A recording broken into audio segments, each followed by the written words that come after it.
Hello दोस्तों, दुनिया का सबसे बड़ा और सबसे पावरफुल स्पेस टेलीस्कोप नासा के जरिए लॉन्च किया गया आज से कुछ साल पहले। इसका नाम है जेम्स वेब स्पेस टेलीस्कोप और इसके जरिए आप एक तरह का टाइम ट्रैवल कर सकते हो। मेरा मतलब है कि असल में टाइम में पीछे जाना पॉसिबल नहीं है, लेकिन इसके जरिए आप हिस्ट्री की झलक देख सकते हो। और मैं यहाँ पर 5-6 साल पुरानी हिस्ट्री की बात नहीं कर रहा, बल्कि literally millions billions of years पुरानी हिस्ट्री को इस टेलीस्कोप के जरिए देखा जा सकता है। स्पेसिफिकली कहूं तो 13 बिलियन ईयर्स 13.8 बिलियन ईयर्स पहले बिग बैंग हुआ था, जब यूनिवर्स का आगाज हुआ था। और ये टेलीस्कोप 13 बिलियन ईयर्स पहले देख सकता है 0.7 बिलियन ईयर्स बाद यूनिवर्स के स्टार्ट होने के। लेकिन ये कैसे पॉसिबल हो सकता है, आइए जानते हैं इस फिनोमिना को आज की इस वीडियो में। From a tropical rainforest to the edge of time itself, James Webb begins a voyage back to the birth of the universe. Nature has this way of being even more creative than we are. So we have always been surprised by what we see in the sky. That's why building a telescope has always been interesting. Obligation to learn about space, but it would be foolish and short-sighted not to do so.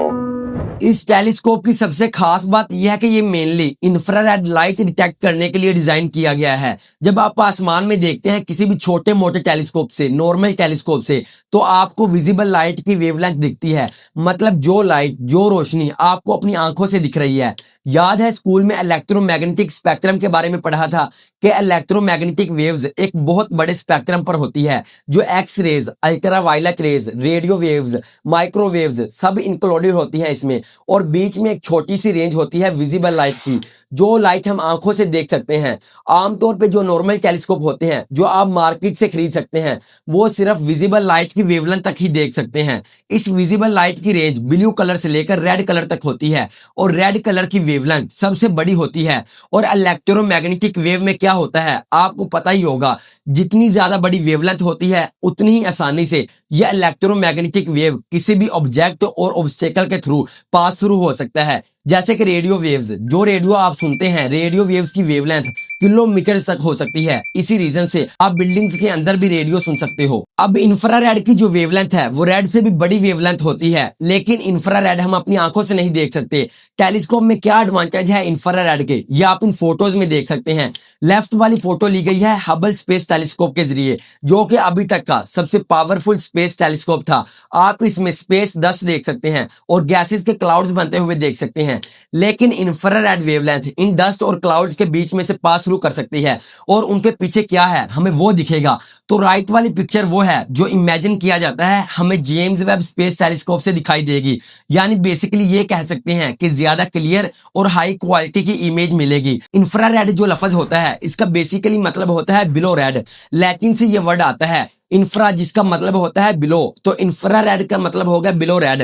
Red के नीचे यानी red से नीचे वाली frequency, और frequency और wavelength एक दूसरे के ऑपोजिट हैं। आपको याद होगा जितनी वेवलेंथ ज्यादा उतनी फ्रीक्वेंसी कम। हर वो चीज जो हीट एमिट करती हैं वहां से इंफ्रारेड वेव्स भी एमिट करती हैं। इंसानों से, जानवरों से, सूरज से या आग से, इन सब जगहों से इंफ्रारेड वेव्स निकलती हैं। और इसी वजह से नाइट विजन गॉगल्स में अक्सर सोल्जर्स को आपने देखा होगा नाइट गॉगल्स इस्तेमाल करते हैं, वो इंफ्रारेड डिटेक्ट करते हैं बेसिकली। तो उनके नाइट विजन गॉगल से कुछ ऐसा व्यू आपको दिखाई देता है जो इंफ्रारेड कैमराज कैप्चर कर पाते हैं।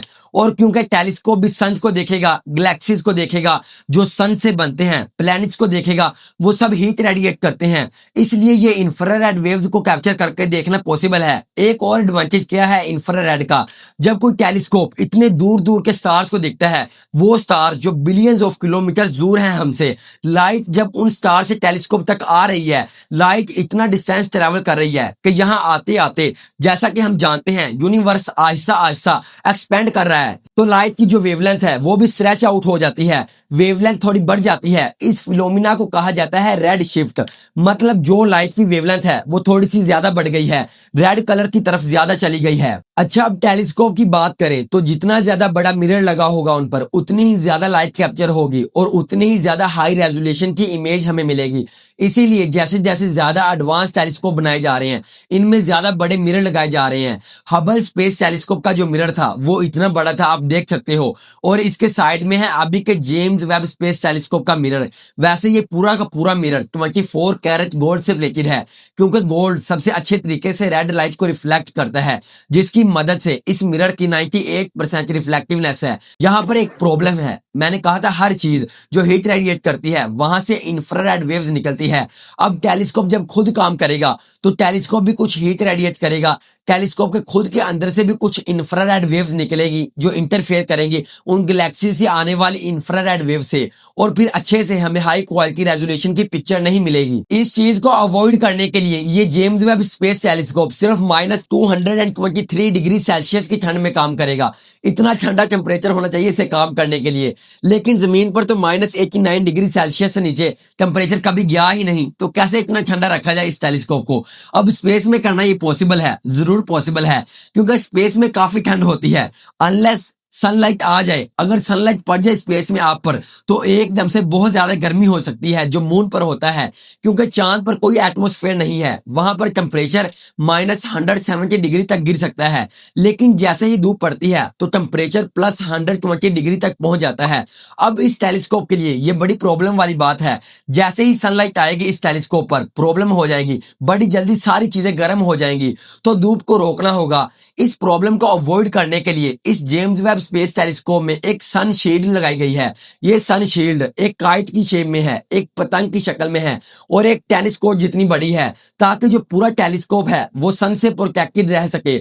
और इसके लिए एक बहुत ही स्पेशल मटेरियल का इस्तेमाल किया गया है, कैप्टोन नाम से।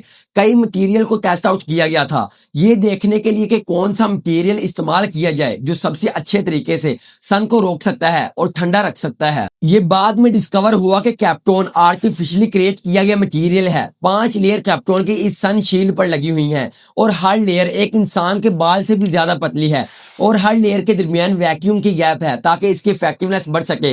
इसके अलावा हर लेयर पर एल्यूमिनियम की कोटिंग भी है और 2 लेयर जो सन के सबसे करीब है उन पर डोप्ड सिलिकॉन की कोटिंग भी है। अब इस पूरे स्पेस टेलीस्कोप को अर्थ के करीब किसी भी जगह पर डिप्लॉय नहीं किया गया था जैसे हबल स्पेस टेलीस्कोप को किया गया था। हबल अर्थ के करीब ऑर्बिट करता रहता था, पास में ही था, लेकिन ये जब डिप्लॉय किया गया था तो अर्थ से 1.5 किलोमीटर दूर डिप्लॉय हुआ था, एक ऐसे पॉइंट पर जिसे कहा जाता है L2 पॉइंट। L का मतलब है लग्रांज पॉइंट। ये पॉइंट सन के दूसरी साइड पर होगा, क्योंकि ऑब्वियसली सूरज से आने वाली गर्मी को और रोशनी को जितना ज्यादा रोका जा सके उतना ही अच्छा है इस टेलीस्कोप के लिए।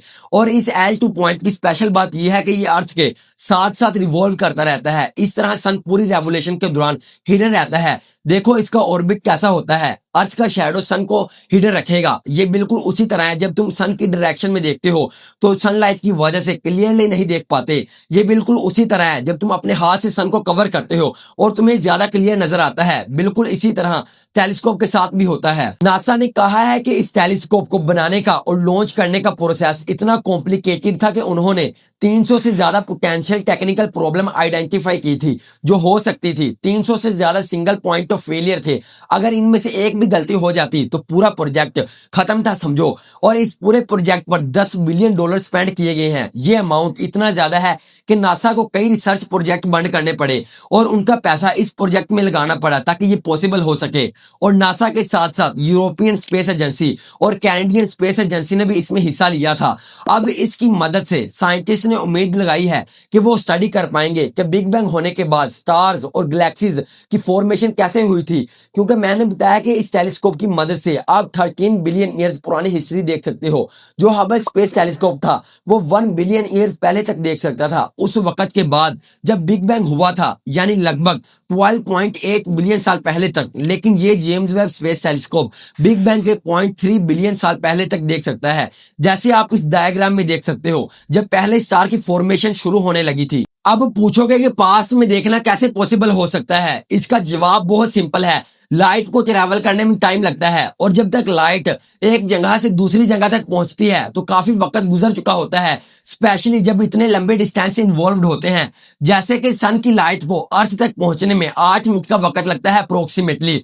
इसका मतलब ये हुआ कि अगर सूरज अचानक गायब हो जाए तो अर्थ पर लोगों को 8 मिनट लगेंगे उसका पता चलने में, देखने में कि ये सूरज कहाँ गया। इस सीन में जब हम सन को देखते हैं तो हम असल में 8 मिनट पुराना सन देख रहे होते हैं। सिमिलर लॉजिक को अब बड़े स्केल पर अप्लाई करो। जो स्टार्स और गैलेक्सीज हमसे मिलियंस ऑफ लाइट ईयर्स दूर हैं, जब हम उन्हें टेलीस्कोप से देखते हैं या अर्थ से सितारों को देखते हैं तो हम असल में उन्हें वैसा देख रहे होते हैं जैसे वो मिलियंस ऑफ साल पहले थे।